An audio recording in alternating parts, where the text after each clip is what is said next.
దేవుని నామమునకు మహిమ కలుగును గాక. Heavenly light ministries global prayer tower ఆధ్వర్యంలో జరుగుతున్న ఉదయకాలపు స్తుతి ఆరాధన కూడికు మిమ్మల్ని అందరినీ ప్రేమపూర్వకంగా ఆహ్వానిస్తున్నాను. యోహాను సువార్త 21వ అధ్యయనం చేస్తున్నాము. ఇందులో పేతురుకు ఒక సందేహం కలుగుద్ది. మరి యోహానును చూచి మరి ఇతను ఎంతకాలం ఉంటాడు, మరి ఇతని విషయం ఏంటి అని చెప్పేసి ఇతనిని ఎలాగున అతని జీవిత ముగింపు ఎలా ఉందని ప్రశ్నిస్తున్నాడు. ఎందుకు ప్రభు పేతురుతో చెప్పాడు, నువ్వు పెద్దవాడవైన తర్వాత మరి ఈ విధంగా నువ్వు మరణిస్తావు, నీ పరిస్థితి ఇలా ఉంటుందని ప్రభు పేతురుకు స్పష్టం చేసిన తర్వాత తనకి యోహాను గురించిన డౌట్ వచ్చి మరి ఇతని విషయం ఏంటని ప్రశ్నించినప్పుడు ప్రభు అంటున్నాడు, యోహాను సువార్త 21వ అధ్యాయము 22వ వచనము, నేను వచ్చు వరకు అతడుండుట నాకిష్టమైతే అది నీకేమి, నీవు నన్ను వెంబడించుమనెను. సాధారణంగా మానవునికి ఈ ఉత్సుకత ఉంటదండి. ఎదుటివాడి విషయంలో వాడి జీవితం ఎలా ఉంటుందో తెలుసుకోవాలనే కుతూహలము ప్రతి మానవుడిలో ఉంటది. వాడి జీవితం గురించి వాడికి సమగ్రమైన అవగాహన ఉండదు, కానీ ఎదుటివాడి జీవితం ఎలా ఉంటది, వాడి భవిష్యత్తు ఎలా ఉంటదని దాని గురించి బెంబేలు పడిపోతా ఉంటాడు. ఇక్కడ పేతురు కూడా మరి యోహాను గురించి మరి తెలుసుకోవాలని ఉత్సాహం చూపిస్తా ఉన్నాడు. నిజంగానే ఈ పోటీ తత్వం కలిగిన యొక్క ఈ లోకంలో మనకంటే కూడా ఎదుటి వారి గురించి ఆలోచించే ఆలోచన ఎక్కువైపోయిందండి. వాడిలా ఉన్నాడు, వీడిలా ఉన్నాడు, వాడలా పరుగులెత్తుతున్నాడు, వీడి పరిస్థితి ఏంటి, ఇవన్నీ కూడా మానవులుగా మనము ఎంతగానో మరి ఎదుటి వారి గురించి ఆలోచించి మన ఆత్మీయ జీవితాన్ని పాడు చేసుకున్నాం. ఇక్కడ పేతురికి ఒక బాధ్యత అప్పచెప్పాడు దేవుడు. నా గొర్రెలు కాయము, నా గొర్రె పిల్లలు మేపుము, నా గొర్రెలు మేపుము అనే ఒక గురుతరమైన బాధ్యత ఇచ్చాడు. తర్వాత అంతవరకు కూడా నువ్వు నన్ను వెంబడించు, నా కొరకు నువ్వు ఇలాగున జీవించి మరణిస్తావని కూడా ఒక దర్శనం పొందుకున్న తర్వాత కూడా ఇక్కడ అతను యోహాను గురించినటువంటి ఆ ప్రశ్న లేవనెత్తుతున్నాడు. మరి ప్రభువుకు నిజంగానే కోపం వచ్చి ఉంటది యోహాను మరి పేతురు మీద. ఇంతగా నేను నిన్ను బోధిస్తున్నాను, ఇంతగా నిన్ను క్షమించి తిరిగి దరి చేర్చుకున్నాను, తిరిగి నా మరి శిష్యుడిగా నువ్వు చేయవలసిన బాధ్యత నీకు అప్పచెప్తున్నాను, అతని గురించి నీకెందుకని ఇక్కడ ప్రభు అతని మీద కోపపడుతున్నట్లుగా చూడగలము. నేను వచ్చు వరకు, క్రీస్తు ప్రభు చెప్తున్న మాట, నేను వచ్చు వరకు అతడుండుట నాకు ఇష్టమైతే అది నీకేమి. ప్రభు వచ్చుట అంటే రెండవ రాకడ, అవునా కదా? అప్పటి వరకు కూడా అతను బ్రతికుంటే నీకేంటి కష్టం?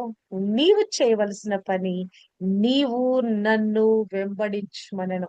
మనము చేయవలసిన పని ఇదేనండి. ఒక క్రైస్తవుడు చేయవలసిన పని ఇదేనండి. ఒకసారి ప్రభువును నమ్ముకున్నామంటే సూటిగా ప్రభువుని మనం అనుసరించాలి. ఆయన అడుగు జాడలను వెంబడించాలి. ఇంకెవరిని మనం చూడకూడదు. నిజంగా ఈ విషయంలో పౌలు ఎంతో అద్భుతంగా అనిపిస్తాడు కదా. బ్రతుకుట క్రీస్తే, చావైతే లాభము. ఒక్కసారి ఆయన మరి ఎన్కౌంటర్ చేయబడ్డాడు. ఇది అయిపోయింది. అతని జీవితం అంతా మారిపోయింది. సమస్తాన్ని మరి నష్టంగా ఎంచుకున్నాడంట, సమస్తాన్ని విడిచిపెట్టాడంట. ఇక ప్రభువే, బ్రతికితే ఆయనతోనే, చచ్చిపోయినా కూడా ఆయనతోనని ఆయన బయలుదేరి వచ్చాడు. హల్లెలూయా.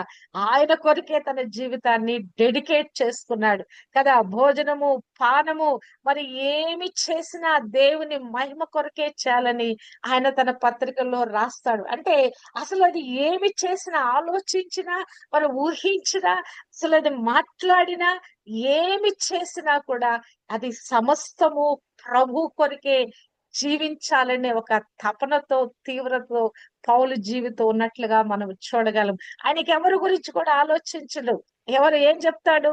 నేను క్రీస్తును పోలి నడుచుకున్నట్లుగా మీరు నన్ను పోలి నడుచుకోండి. అంటే క్రీస్తుని ఎలా వెంబడించాలి అనే దానిని 100కి 100 పాళ్ళు ప్రభుని అనుసరించిన వ్యక్తిగా ఉండి ఆ మాట చెప్తా ఉన్నాడు. నేను క్రీస్తుని పోలి నడుచుకున్నట్లుగా. అంటే ఇక నేను ఇంకెవ్వరి గురించి ఆలోచించట్లా. ఎవరు ఏ పరిచర్య చేస్తున్నారు, ఎవరు ఎలా కొనసాగుతున్నారు నాకవసరం లేదు. దేవుడు నాకొక దర్శనం ఇచ్చాడు, నాకొక పిలుపిచ్చాడు, నన్ను మరి ఈ పనికి నియమించాడు. ఈ పనిని నేను చేసుకుంటే ఎళ్ళిపోతాను. పక్క వాళ్ళ సంగతి నాకవసరం లేదు. నేను కుడికి, ఎడమకు చూడను. సరళమైన మార్గంలోనే నేను నడుస్తానని పౌలు తీర్మానంతో వెళ్ళాడు. కానీ పేతురు పరిస్థితి అలా కాదు పాపం. పేతురుకి ఈ యొక్క ఆత్మీయ జీవితపు అభివృద్ధిలో ఆయన స్థిరపరచబడేంత వరకు కూడా అనేక విధాలైన ఆటుపోట్లు కలిగిన జీవితంగా మనం చూడవచ్చు. ఈ విశ్వాస యాత్రలో ఆ విశ్వాసంలో స్థిరపరచబడేంత వరకు ప్రభు కొరకే మరి జీవించేంత వరకు కూడా అనేకమైన ప్రాసెస్ గుండా పేతురు వెళ్ళినట్లుగా చూడగలం. నా జీవితంలో కూడా ఈ అప్ అండ్ డౌన్స్ ఉంటాయండి. పౌలు వలె మనమంత భక్తిగా జీవించగలిగిన ఆ కృప మనం పొందుకోలేదు. కానీ పేతురు వలె మరి అప్ అండ్ డౌన్స్ లో జీవించాం. కానీ పేతురు కలిగిన అసూయ, పేతురు కలిగిన ఈ యొక్క మీమాంస మనలో ఉండకూడదండి. పేతురు కలిగిన ప్రభుని తృణీకరించినటువంటి ఆ స్వభావము మనలో ఉండకూడదు. ఎందుకు మనకి క్యారెక్టర్స్ అన్ని బైబిల్లో రాయబడినాయి అంటే ఈ వీరి ద్వారా మన జీవితాన్ని దిద్దుబాటు చేసుకోవటానికి, మలుచుకోవటానికి, ప్రభు కొరకు జీవించటానికి ఇవన్నీ కూడా రాయబడినట్లుగా మనము చూడగలము. చూడండి కదా, ఒక్క వ్యక్తి గురించి ఇంత డీటెయిల్ గా మరి బైబిల్ గ్రంథము మనకు బోధిస్తా ఉంది. వారి స్వభావము, వారి గుణ లక్షణాలు, వారి జీవిత విధానము, వారు ప్రభుతో వ్యవహరించిన తీరు, వారు ప్రభుని వెంబడించట్లో చూపించిన ధైర్య సాహసాలు, ప్రభును విడిచిపెట్టుట, ప్రభు కొరకు మనం తిరిగి పరుగులెత్తుట, ఇవన్నీ కూడా ఎందుకు రికార్డ్ చేయబడినాయి? నెగటివ్స్ రికార్డ్ చేయబడినాయి, పాజిటివ్స్ రికార్డ్ చేయబడినాయి. ఎందుకు? మనం పాజిటివ్ తీసుకొని నెగటివ్ ని విసర్జించటానికి, వారిలో ఉన్న లోపాలు, వారిలో ఉన్నటువంటి మరి ప్రభుకి అనంగీకారమైన వాటిని విడిచిపెట్టి మరి శ్రేష్టమైన వాటిని, మేలైన వాటిని పొందుకొని ప్రభుని వెంబడించటానికి ఇవన్నీ కూడా మనకు దృష్టాంతాలుగా రాయబడి ఉన్నాయి. ఇక్కడ పేతురు యొక్క అసూయ చూడండి. నేనైతే ఈ విధంగా మరణిస్తాను, మరి ఈయన ఎట్లా, ఈ యొక్క ప్రేమించిన శిష్యుడు, రొమ్మును ఆనుకున్న శిష్యుడు, ఇతని పరిస్థితి ఎలా ఉంటది అని ఇతనిలో ఒక జిజ్ఞాస మరి కలిగి ఈ ప్రశ్న వేస్తున్నట్లుగా చూడగలం. చాలా సార్లు ఈ మినిస్ట్రీ పరిచర్యలో కూడా ఎన్ని అసూయలు, వాడి పరిచర్య ఎలా ఉంది, వీళ్ళ పరిచర్య ఎలా ఉంది. ప్రాముఖ్యంగా కొన్ని వీడియోస్ చూస్తే చాలా బాధ కలుగుదండి. అభిషిక్తులైన వారిని మనం ఒక చిన్న మాట కూడా అనకూడదు. ఎవరికి ఇవ్వబడిన అభిషేకము, ఎవరికి ఇవ్వబడిన పిలుపు వాళ్ళకే ఉంటది. వాళ్ళు ఏ దర్శనంతో పిలువబడ్డారో, ఏ పిలుపుతో పిలువబడ్డారో మనకు తెలీదు. వాళ్ళ సేవ వాళ్ళు చేసుకుని వెళ్ళిపోతున్నారు. ఫలానా వాళ్ళు ఈ సేవ చేస్తూ ఇట్లా తప్పులు చేస్తున్నారు, ఫలానా వాళ్ళు ఇట్లా చేస్తున్నారని అసలు రకరకాలుగా ఎన్ని విమర్శన ధోరణితో మరి ఆ యొక్క వీడియోలు పెడుతున్నారు. ఒక దైవజనుడు మాట్లాడిన ఒక మాట అసలు అది గొప్ప దుమారంగా అదే దానిని మరి మరి వీడియోలు మరి గంటల వీడియోలు పెట్టారండి. దాని మీద డిస్కషన్స్ పెట్టారు. దాదాపు 10-12 గంటల డిస్కషన్స్ పెట్టారు. ఒక మల్లె పువ్వులు పెట్టుకోవచ్చా అనే ఒక విషయం ఒక సందర్భంలో ఒక చిన్న వివాదం వచ్చింది. ఎవరో దైవజనుడు నోటి వెంట ఒక మాట వచ్చింది. దాని మీద డిబేట్స్ పెట్టి ఎన్ని గంటలు వ్యర్థంగా ప్రేలాపనలు చేశారో మన క్రైస్తవ లోకము. ఎంత దౌర్భాగ్యమైన స్థితికి వెళ్ళిపోయిందో. నోరు తెరిస్తే ప్రభు గురించి, ప్రభు కార్యాల గురించి బోధించవలసిన మనము ఇటువంటి వ్యర్థమైన వాటికి డిబేట్స్ చేస్తా ఉన్నామండి. ఇక్కడ మరి పేతురు కూడా వ్యర్థమైన మరి ప్రేలాపన చేస్తా ఉన్నాడు. నీకెందుకు? మరి నీ యొక్క జీవితము, నీ ప్రభు చేత నువ్వు పిలవబడ్డావు, ఏర్పరచబడ్డావు, బాధ్యత నీకు అప్పచెప్పబడింది. You do that. నీకు ఇవ్వబడిన బాధ్యతను నువ్వు శక్తి వంచన లేకుండా 100కి 100 పాళ్ళు చేసి ఫలానమ్మకమైన దాసుడా అనిపించుకో. ఇంకొకరి సంగతి నీకెందుకు? మానవుని యొక్క పతనము ఇక్కడే ఉందండి. సేవకుల యొక్క పతనము, విశ్వాసుల యొక్క, క్రైస్తవుల యొక్క పతనము ఇక్కడే ఉందండి. నీవు ఏం చేస్తున్నావు అన్నది ఒక్క దినాన పరీక్షించబడుద్ది. అగ్నిలో పరీక్షించబడుద్ది. నీ సేవ ఏంటి? నువ్వు ఎటువంటి సేవ చేసావు అన్నది ఒక్క దినాన పరీక్షకు గురి అవుతుంది. ఎవరు ఎవరు ఏ సేవ చేసినా సమస్తం కూడా పరీక్షించబడుద్ది. వారు ఎలా చేస్తున్నారనే దుగ్ధ నువ్వు మానివేయాలి. వారి మినిస్ట్రీ మోసం చేసి మినిస్ట్రీ చేస్తున్నాడా, యథార్థంగా చేస్తున్నాడా, అబద్ధంలో ఉన్నాడా, పాపంలో ఉండి మినిస్ట్రీ చేస్తున్నాడా, that is accountable by him. అది ఎవరి లెక్క వారు అప్పచెప్పాల్సిందే గాని మనము తీర్పు తీర్చడానికి వీలు లేదండి. నిజంగా మరొకరిని విమర్శించే అధికారం గాని, తీర్పు తీర్చే అధికారం గాని మనకు లేదు. ఇది రెండు మనం ఖచ్చితంగా గుర్తుపెట్టుకోవాలి. ఫలానా వాళ్ళు ఇట్లా సేవ చేస్తారు, ఈ సేవలో ఇటువంటి లోపం ఉందని మనం చెప్పకూడదు. ఫలానా వారిని ఇటుగో ఇటువంటి విధంగా చేస్తున్నావు కదా అని వేలెత్తి చూపకూడదు. విమర్శించే అధికారం కూడా మనకు లేదు. మనం ఏదైనా తీర్పు తీర్చామా, అది తీర్పు తీర్చామంటే తప్పనిసరిగా మనం తీర్పుకు లోబడతాం.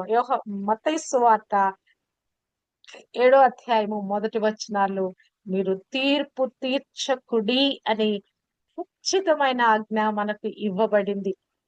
ఇక్కడ ఇతను కూడా వేలెత్తి చూపిస్తున్నాడు. యోహాను పరిస్థితి ఏంటని ప్రభుని అడుగుతున్నాడు. ప్రభువేమో నాకిష్టమైతే అతన్ని ఉంచుతాను, నేను వచ్చేంత వరకు కూడా అతను బ్రతికి ఉంచుతాను. ఎందుకంటే జీవమరణాలు నా వశము. అతను ఎంతకాలం ఈ భూమి మీద ఉంచాలో ఇంతకాలం నేను ఉంచుతా. నీకేంటి? నా ఇష్టం అది. అతను బ్రతికించుట, తీసుకునుట నా చేతిలో ఉంది. నా ప్రాణాన్ని పెట్టుటకే నాకు అధికారం ఉంది. నా ప్రాణాన్ని తీసుకున్నట్టుకు నాకు అధికారం ఉంది. మానవుని యొక్క ప్రాణం మీద నేను అధికారం కలిగి ఉన్నాను.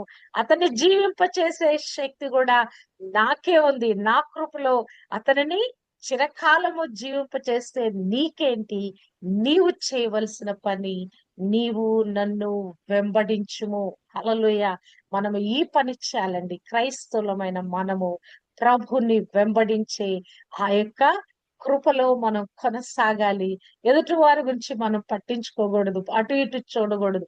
సూటిగా తిన్నన మార్గంలో ప్రభునే చూస్తూ, ప్రభు పోలికలో, ప్రభు ఆధ్వర్యంలో, ప్రభుల ఆజ్ఞల వెంబడి మార్గంలో మనం ముందుకు కొనసాగాలి. 23వ వచనము, కాబట్టి ఆ శిష్యుడు చావడను మాట సహోదరులలో ప్రచురమాయెను.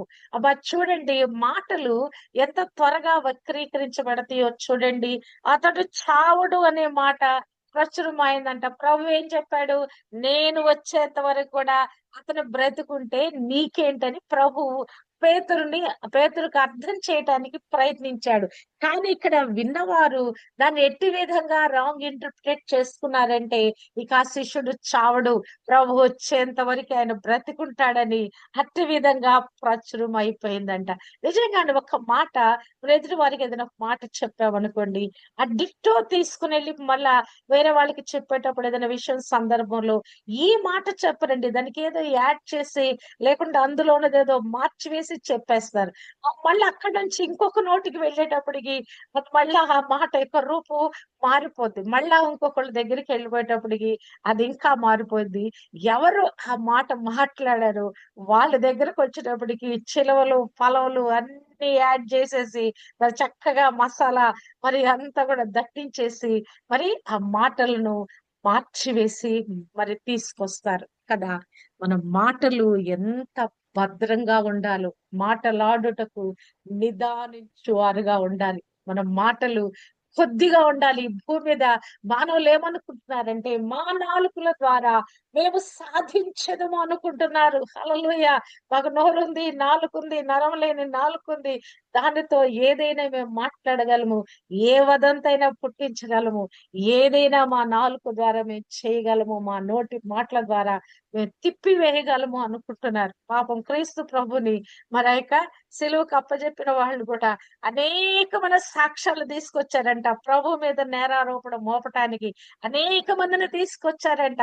ఆ నేరం రుజువు చేయటానికి వాళ్ళ కాల అసలు ఎన్ని విధాలైన సాక్ష్యాలు ఎంత మంది ద్వారా ద్వారా తీసుకొచ్చినా గాని ఏ సాక్ష్యము కూడా నిలబడలేదంట. ఆఖరికి వాళ్ళకి సిలువ వేయటానికి ఏం కారణం దొరికింది? నేను దేవుని కుమారుడను అని తనకై తానే ఒప్పుకున్నప్పుడు, దాన్ని తిరిగి అక్కడ కన్ఫెషన్ చేసినప్పుడు, ఇదిగో ఈ మాటను బట్టి ఇతను సిలువ వేయాలని, ఆ మాటను బట్టి ప్రభుని సిలువకు అప్పచెప్పినట్లుగా మనము చూడగలము. అంటే మనం మాట్లాడే మాటలు ఎంత ఖచ్చితంగా ఉండాలంటే వాటికి ఎడిషన్స్ ఉండకూడదండి. ఆ మాటలలో డిలిషన్స్ ఉండకూడదు కదా!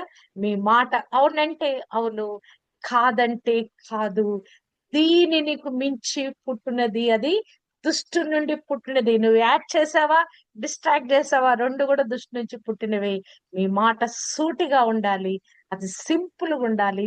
సామాన్యంగా ఉండాలని ఇక్కడ ప్రభువు మాట్లాడుతున్నట్లుగా మనము చూడగలము. కానీ మానవులు దాన్ని ఏం చేశారంటే మరి తిప్పివేశారు. మరి దాన్ని రకరకాలుగా మార్చివేసి అతను చావడని ప్రచురము చేశారంట. అయితే అతడు చావడని యేసు అతనితో చెప్పలేదు గాని, నేను వచ్చే వరకు అతడుండుట నాకిష్టమైతే అది నీకేమని పేతురుతో చెప్పాడు. అతను చావడని అక్కడ ప్రభు ఏం చెప్పలేదు. నేను వచ్చేంత వరకు అతనుంటే అతని విషయం ఏంటి ప్రభు అని పేతురు అడుగుతున్నాడు గనక, నేనొచ్చేంత వరకు కూడా అతను జీవిస్తే నీకేంటి నష్టం అని చెప్పేసి పేతురుని ఇక్కడ గద్దించినట్లుగా మనము చూడగలము. కానీ అసలు ఈ యొక్క యోహాను యొక్క జీవితం చూస్తే నిజంగా ఎంత అద్భుతంగా ఉంటదండి. అసలు మరి మరి బ్రతికిన వారందరిలో కూడా మరి యోహాను ఎక్కువ కాలం బ్రతికాడట.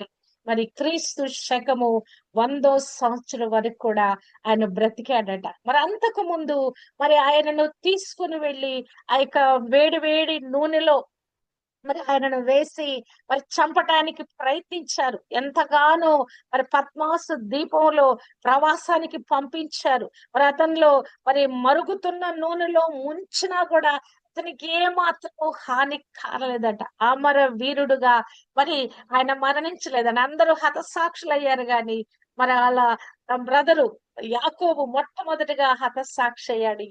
కానీ మరి ఈయనైతే మరి ప్రశాంతంగా చనిపోయాడని మరి చరిత్రకారులు చెప్తున్నాడు. ఎఫెసులో తన యొక్క వృద్ధాప్యంలో మరి 100వ మరి ఆయన 6వ సంవత్సరంలో క్రీస్తు శకము 6వ సంవత్సరంలో పుట్టాడంట.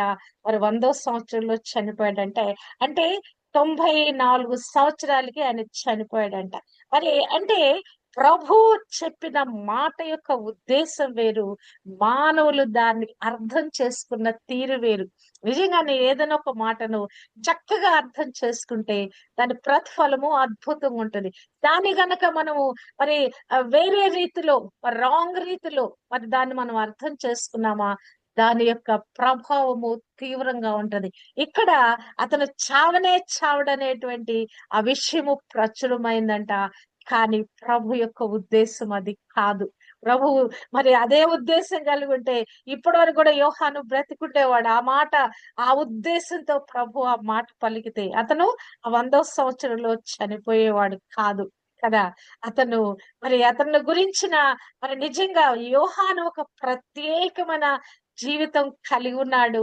యోహాను ఒక ప్రత్యేకమైన రీతిలో ప్రభుకి శిష్యుడుగా మరి ఆయన వెలుగొందాడు. శిష్యుడు డిసైపుల్ అనే దానికి కంప్లీట్ గా మరి న్యాయము చేకూర్చిన వాడుగా, ప్రభువుని పోలి నడుచుకున్న వాడుగా, ప్రభుని వెంబడించిన వాడుగా, ప్రభుతోనే మమేకమైన వాడిగా మరి యొక్క యోహాను ఉన్నట్లుగా మనము చూడగలము కదా!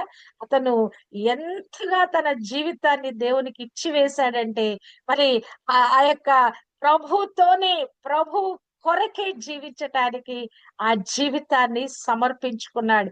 అటువంటి వ్యక్తి నిజంగానే బ్రతికుండుట, చిరకాలం బ్రతికుండుట అంటే ప్రభు వచ్చే వరకు బ్రతికుండుట అంటే ఇప్పుడు ఆయన బ్రతికే ఉన్నాడు. అవునా కాదా? ఈ దినం మనం ఆయన గురించి ధ్యానిస్తా ఉన్నాం.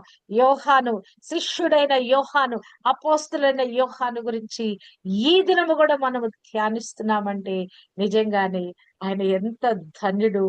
చిరకాలము జీవించిన వాడు. ఆయన మరణించి ఉండొచ్చేమో కానీ ప్రభు ఎలాగున పునరుద్ధానుడుగా మరి ఈ దినం వరకు కొనియాడబడుతున్నాడు. ఆయన శిష్యుడైన యోహాను కూడా ఈ దినం వరకు కూడా కొనియాడబడుతున్నట్లుగా మనము చూడగలము. 24వ వచనము. ఈ సంగతులను గూర్చి సాక్ష్యమిచ్చుచు ఇవి వ్రాసిన శిష్యుడు ఇతడే, ఇతని సాక్ష్యము సత్యమని ఎరుగుదుము. హల్లెలూయా! ఎవరు ఈ విషయాలన్నీ రాసిన వాడు ఎవరు అంటే గనక ఇతడే. ఎవరు? యోహాననే. నేనే ఈ విషయాలన్నీ నేను రాస్తున్నాను అంటే, తాను ఏది విన్నాడో, ఏమి చూచాడో అవన్నీ కూడా తూచా తప్పకుండా రాస్తాడండి. మిగతా వాళ్ళు సువార్తలలో మరి కొన్ని వారు చూచిని రాశారు, కొన్ని వారు సమాచారం సేకరించి రాశారు.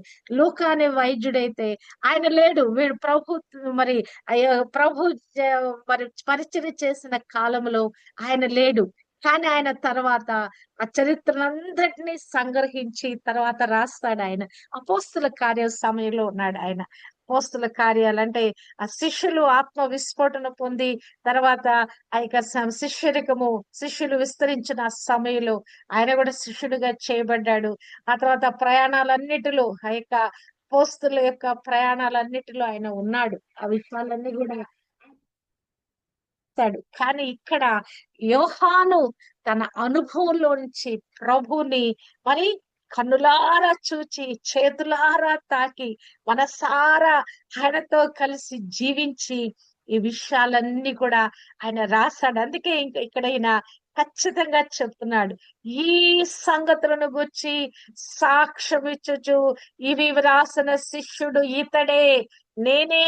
ఈ విషయాలన్నీ కూడా ప్రభువుని వెంబడిస్తూ ప్రభువులో మరి మమేకమైతూ ఆయన చెప్పిన విషయాలన్నీ కూడా నేను క్రోడీకరించుకుంటూ రాసుకుంటూ వచ్చాను. అంటే ఈయనకి ప్రతిదినము డైరీ రాసే అలవాటు ఉందేమో. ప్రభు ఏ దినానికి అదైనా మరి ఆయన మరి ఆ చెప్పే బోధలన్నిటిని ఈయన రికార్డ్ చేసుకున్నాడేమో. అప్పటికప్పుడే మరి ప్రభు చెప్తుంటుండగా వాటినన్ని రాసుకున్నాడేమో కదా. లేకపోతే కొన్ని అద్భుతమైన విషయాలు, మిగతా సువార్తలలోని విషయాలు ఈయన ఒక్కడే ఎలా రాయగలిగి ఉండేవాడు? అన్ని విషయాలు మస్తిష్కంలో ఉంటాయా మనకి? మనం ఆలోచిస్తే గనక మరి దేవుని గురించిన వర్తమానాలు కానీ, కొన్ని వాక్యాలు కానీ అప్పుడప్పుడు గోచరం అవుతాయి. నా మట్టుకు నాకైతే ఈ వాక్యము ధ్యానించినప్పుడే కాకుండా మామూలుగా డైలీ కోర్స్ లో కూడా ఏదో ఒక వాక్యం నా బుర్రలో ఫ్లాష్ అవుద్ది. దానికి సంబంధించిన వర్తమానం ఫ్లాష్ అవుతా ఉంటది. కొన్ని దర్శనాలు, కొన్ని విషయాలు బోధపరచబడతా ఉంటాయి. వాటిని నేను డైరైజ్ చేస్తా ఉంటా, రాసి పెట్టుకుంటా ఉంటా. ఆ తలంపు రాగానే, ఆలోచన రాగానే వాటిని నేను రికార్డ్ చేసి పెట్టుకుంటా. ఎందుకంటే ఒకసారి వచ్చిన తలంపు, ఆలోచన మరొకసారి రాదు. వాక్యము ధ్యానించేటప్పుడు బయలుపరచబడే విషయాలు వేరు, కొన్నిసార్లు హఠాత్తుగా కలిగే ఆ ప్రత్యక్షత వేరే ఉంటది. అంటే మనొక పుస్తకము, ఒక పెన్ను, మన దగ్గర ఒక టార్చ్ పెట్టుకోవాలి. మేము జాన్ రవీంద్రనాథ్ గారని ఒక దైవజనుడు తిరునెల్వేలిలో ఉన్నాడు ఆయన. ఆయన దగ్గరికి మేము వెళ్ళాం. 15 రోజుల డిసైపుల్షిప్ ట్రైనింగ్ కి వెళ్ళాం. నేను వెళ్ళలేదు గాని అంటే మేము అక్కడ చూడటానికి వెళ్ళాం. లాస్ట్ 3 డేస్ వెళ్ళాము. పాస్టర్ సాల్మన్ రాజు నా చిన్న కుమారుడు వెళ్ళాడు అక్కడ. మరి అక్కడ ఆయన చెప్పేటువంటి దాంట్లో ప్రాముఖ్యమైన విషయం ఏంటంటే, మీరు ఈ 3 విషయాలు మీరు దగ్గర పెట్టుకోవాలి. ఈ 3 మరి వస్తువులు మీ దగ్గర పెట్టుకోవాలి. You should keep a book, you should keep a pen, should keep a torch. ఎందుకంటే మధ్యరాత్రిలో దేవుడు ఎప్పుడో మాట్లాడతాడు. మాట్లాడినప్పుడు మీరు రాసుకోవటానికి ఆ పెన్ను, ఆ బుక్ ఉండాలి. మరి అప్పుడు వెలుగు కావాలి. లేసి లైట్ వేసుకొని అవన్నీ చేసేటప్పటికి టైం సరిపోదు. ఆ యొక్క ఆలోచన తలంపు వెళ్ళిపోద్ది గనక టార్చ్ పెట్టుకొని ఆ టార్చ్ వెలుగులోనే మీరు రాసుకోవాలని ఆయన చెప్పాడు. ఈ విషయం నేను 2000 సంవత్సరంలో విన్నాను. విన్న తర్వాత అది నేను పాటించడం మొదలు పెట్టాను. ఇప్పటికి కూడా నేను అనేక మందికి చెప్తాను. మీరు ఒక పెన్ అండ్ బుక్ పెట్టుకోవాలి. మీరు కంపల్సరీ పెట్టుకోవాలి. ఇప్పుడు టార్చ్ అవసరం లేదు మనకి. ఎందుకు? మన దగ్గర మొబైల్ ఫోన్స్ ఉన్నాయి. మొబైల్ ఫోన్ లోనే టార్చ్ ఉంది గనక ఇప్పుడు మనకు ఆ యొక్క అవసరత లేదు. అంటే దేవుడు మాట్లాడినప్పుడు మనము వాటిని రికార్డ్ చేసుకోవటానికి ఈ యొక్క యోహాను కూడా ఇదే విధంగా ఎప్పటికప్పుడు ఆయన డైరీస్ చేస్తుంటాడు. ఏ దినానికి ఆ దినానికి జరిగిన సంఘటనలను ఆయన రాసుకొని ఉంటాడు కదా. మరి ఆ యొక్క చూస్తే గనక 6 దినములైన తర్వాత, 2 దినములైన తర్వాత, అటు తర్వాత ఇవన్నీ గూడా మరి ఆ మాటలలో మరి ఆ ఒక కంటిన్యూయేషన్‌లో మరి అవన్నీ గూడా సంఘటనలు జరుగుతున్నట్లుగా యోహాను భక్తుడు రాసుకుంటూ వచ్చాడు. పలానా చోటకు వెళ్ళాం, పలానప్పుడు పస్కా పండుగొచ్చింది. ఈ పస్కా పండుగలో ఇలా జరిగింది. ఈ పస్కా పండుగలో ఇలా జరిగింది. ఇదిగో ప్రభుని ఆ యొక్క ట్రైల్స్ వేసినప్పుడు గూడా ఎవరు ఫస్ట్ ఎవరి దగ్గరికి తీసుకెళ్ళాడు, ఇక్కడి నుంచి ఎక్కడికి తీసుకొచ్చారు. ఇక ఇవన్నీ గూడా ఆయన ఎంతో చక్కగా, అద్భుతంగా మరి అమర్చి రాసినట్లుగా మనము చూడగలము. పొందుపరిచినట్లుగా చూడగలము. అంటే అవన్నీ కూడా ఆయన జాగ్రత్తగా కీన్ అబ్జర్వేషన్ లో వాటన్నిటిని గూడా రికార్డ్ చేసి పెట్టాడు. ఈ సంగతులను గూర్చి సాక్ష్యమిచ్చుచు ఇవి రాసిన శిష్యుడు ఇతడే, ఇతని సాక్ష్యము సత్యమని ఎరుగుదుము. హల్లెలూయా! నిజంగా సత్యము అనే మాట మరి యోహాను సువార్తలో ఎంత ప్రస్ఫుటంగా వినిపించబడుతుందో. ప్రభువే సత్యమని, ఆ సత్యము స్థాపించుటకే ప్రభు వచ్చున్నాడని, ఆ సత్యం ఏంటంటే గనక ప్రభు వాక్యమే సత్యమని, ఈ సత్యమందు తన శిష్యులు స్థాపించబడాలని, ప్రతిష్ఠించబడాలని ప్రభు కోరుకుంటున్నట్లుగా మానవులమైన మనము సత్యములో కొనసాగాలని ప్రభు అభిలషించినట్లుగా ప్రత్యేకంగా యోహాను సువార్త రాయబడి ఉంటదండి. అంటే మనం మాట్లాడే ప్రతి మాట కూడా సత్యమనే మాట మాట్లాడాలి. మనమందరం కూడా సత్యవంతులు మంది ఉన్నాము అని రాయబడిన మాట కూడా ఎవరి యందున్నాం? సత్యవంతుడైన దేవుని యందున్నాం. సత్యవంతుడైన క్రీస్తు యందున్నాం. మన మాటలు కూడా ఎలా ఉండాలి? సత్యమైన మాటలుగా ఉండాలి. ఇతని సాక్ష్యము సత్యమని ఎరుగుదుము. హల్లెలూయా!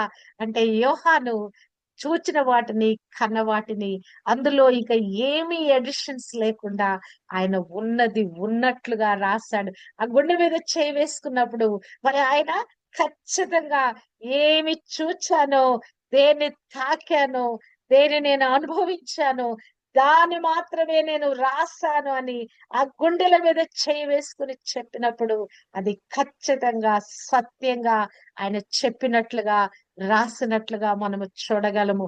ఈ సంగతుల గురించి సాక్ష్యమిచ్చుచు ఇవి రాసిన శిష్యుడు ఇతడే. ఎవరా ఇతడు అంటే గనక యోహాను డిసైపుల్, ఈ మరి జాన్, అపోస్తల్ జాన్, నేనే ఆ యొక్క వ్యక్తిని, నేనే. అతను రాసిన సాక్ష్యము సత్యమని ఎరుగుదుము కదా. సత్యము మిమ్ములను స్వతంత్రులుగా చేయను. నిజంగా సత్యం అనే మాట సత్యవంతుడైన దేవుని గురించి, సత్యవంతుడైన క్రీస్తు గురించి మరి ఎంతగానో అర్థం చేసుకున్న వాడే. అంటే ఇది ఎవరో చెప్పిన కథ కాదు, స్వయంగా విన్న విషయాలనే నేను రాశానని ఈ యొక్క వాక్యము చదువుతున్న ప్రతి ఒక్కరు కూడా ఒక భరోసా ఇస్తున్నట్లుగా మనము చూడగలము. సువార్త అనేది మరి అతను ధృవీకరిస్తున్నాడు. ఈ రాయబడిన ఈ మాటలన్నీ కూడా సత్యమైనవని ఆయన సర్టిఫై చేస్తున్నాడు, ధృవీకరిస్తున్నాడు. అదెంత విశ్వసనీయమైన మాటలో, తన మాటలలో మరి అతను మాట్లాడుతున్నాడు. హల్లెలూయా! మనం కూడా ఎప్పుడైనా మనం ఏదైనా ఒక అపవాదం ఏదైనా వచ్చినప్పుడు, ఏదైనా ఒక మాటలు వచ్చినప్పుడు అది నిజమనుకో మనం ఎంత ఖచ్చితంగా మాట్లాడతాము. ఎదుటి వాళ్ళు దాన్ని ఏ విధంగా తిప్పివేయాలని చూచినా, ఇదిగో ఇది నేను మాట్లాడిన మాట ఇది. దీనికి మించి నేను మాట్లాడలేదు. దీనికి మీరు ఏమి కలిపినా కూడా వీలు కాదని కొన్నిసార్లు మనం కూడా చాలా ఖచ్చితంగా ఏదైనా వాదన లేనప్పుడు మనం మాట్లాడతాం. నేను మాట్లాడిన మాట ఇది.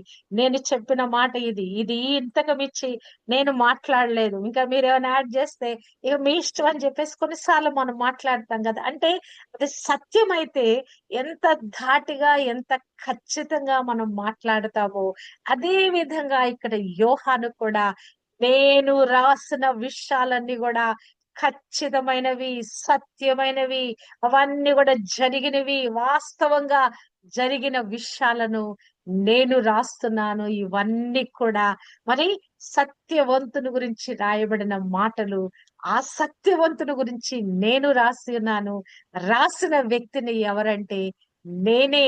ఈ సంగతులకు సాక్షినై నా కన్నులారా చూచి, నేను కన్నులారా తాకి వీటినన్నిటిని నేను రాస్తున్నాను అని చెప్తున్నాడు. అంటే ప్రభువు పర్సనల్ సేవియర్ గా మనం అనుభవించాలండి ప్రభుని. ఆయన ఎవరో గుర్తించాము, రక్షకుడుగా, విమోచకుడుగా గుర్తించిన తర్వాత ఆయనను మనము అనుభవించాలి, ఆయన పొందుకోవాలి. ఆయన ఏమై ఉన్నాడో మనం గ్రహించటం ఒక ఎత్తు, అనుదిన జీవితంలో ఆయనని ఆ ఎక్స్పీరియన్స్ చేయటం ఒక ఎత్తు. అందుకే ఆయన పర్సనల్ సేవియర్ గా ఉన్నాడు.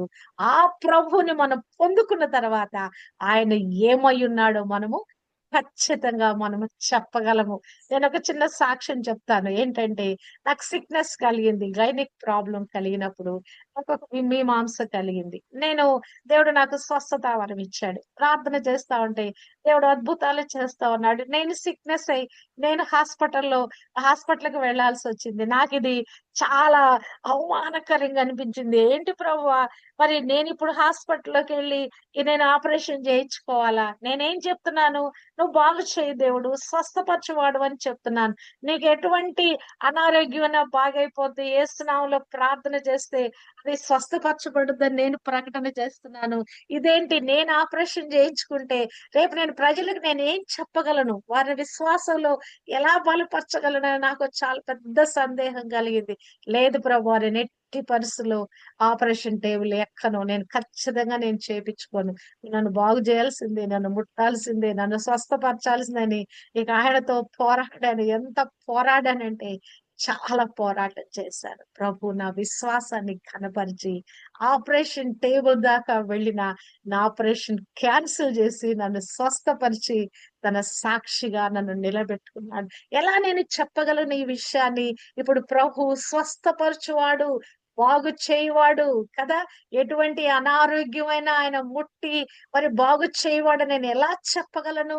ఆయన నేను అనుభవించాను. అనుభవపూర్వకంగా ఆయన స్వస్థత శక్తిని నేను అనుభవించాను గనక ఇప్పుడు కూడా నేను ఖచ్చితంగా 2006 సంవత్సరంలో 20 సంవత్సరాల క్రితం జరిగిన సంఘటన ఇది. దీనిని ఇప్పటి వరకు కూడా నేను ఎంత ఖచ్చితంగా ఎలా చెప్పగలను? I experienced it. ప్రభు నా జీవితంలో చేసిన ఆ స్వస్థత శక్తిని నేను అనుభవించాను గనక, ఆయన ఎంత మంచివాడో నా జీవిత యావత్తు నేను అనుభవించాను గనక, ప్రభు గురించి నేను ఖచ్చితంగా ధాటిగా కదా! వ ఒక్కరికి చెప్పగలను, 10 మందికి చెప్పగలను, 100 మందికైనా చెప్పగలను. ఎలా చెప్పగలిగాను? ఇది సత్యము. ఆ సత్యాన్ని నేను అనుభవించాను. అనుభవించిన దాన్ని నేను ధాటిగా చెప్తున్నాను. హల్లెలూయా! యోహాను భక్తుడు గూడా తన స్వీయ అనుభవంలో నుంచి ఆయన పొందుకున్న ఆ యొక్క ఆ యొక్క ఎక్స్‌పీరియన్సెస్ అన్నిటిలో నుంచి ఆయన ఏది విన్నాడో, ఏది కన్నాడో దానిని సత్యంగా, ఖచ్చితంగా జరిగిన దానిని ఆయన రికార్డ్ చేశాడు. నేను రాసిన విషయాలు సత్యము అని ఆయన తనకు తానే సర్టిఫై చేసుకుంటున్నాడు. ఈ సంగతుల గురించి సాక్ష్యమిచ్చుచు రాసిన శిష్యుడు ఇతడే, నేనే. ఇతని సాక్ష్యము, నా సాక్ష్యము సత్యమని ఎరుగుదుమని తనకు తానే ఆయన రాసిన విషయాలను సర్టిఫై చేస్తున్నాడు. మన ఆత్మీయ జీవితంలో కూడా మనము ఈ విధంగా నేను ప్రభు కొరకు జీవిస్తున్నాను. ప్రభు నా కొరకు ఈ కార్యం చేశాడు. ప్రభు నా ద్వారా ఈ కార్యం చేశాడని మనం ఖచ్చితంగా చెప్పుకోవచ్చండి.